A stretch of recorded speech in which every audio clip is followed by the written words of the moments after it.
Pitchers being excused from the batting lineup is a long-standing baseball tradition.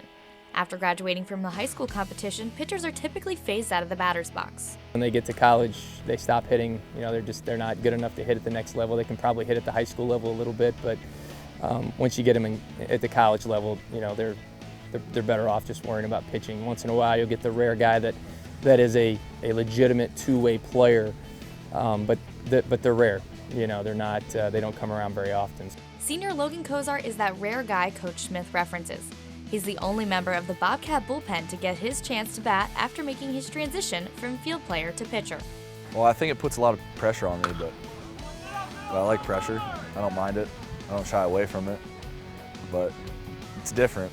I don't like DHing. I really don't. I'd rather play the field and hit at the same time, but if I have to DH and pitch, then I'll do whatever it takes to win. Cozart was willing to do whatever it took to win, and his transition from strong-arm third baseman to pitcher was seamless. Well, I've always had a strong arm in high school.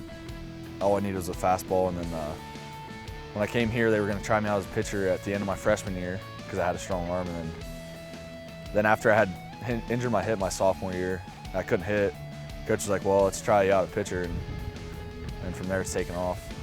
Well, he had arm strength, so he's always been a good arm strength guy, and so because of that, I think it was kind of why we thought he would have the potential to become a pitcher. Really good slider, has good feel for the ball, so it just made sense to give it a shot, and especially when he was injured and couldn't really hit, to try to get something out of him. The Bobcats haven't been able to work him into the lineup as much as they'd like because it often leaves him unable to pitch in the immediate future.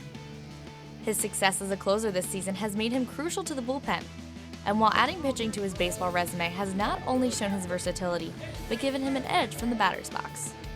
I have a feel for what the pitcher's going to throw next, and I appreciate good pitches now. I used to get angry when guys would get me out on an inside fastball and I know I should have hit it, but now that I've tried to throw an inside fastball or tried to hit a good spot and I don't, I feel a little bit better about myself when I get out as a hitter.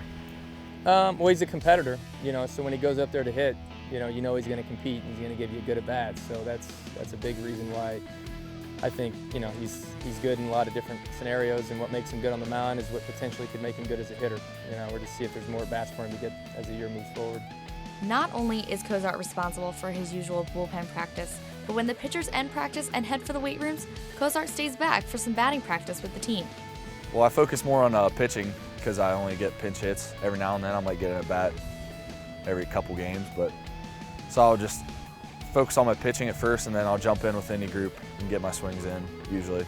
The season is nowhere near over, and Cozart will continue to help the team in any method he may find to win games.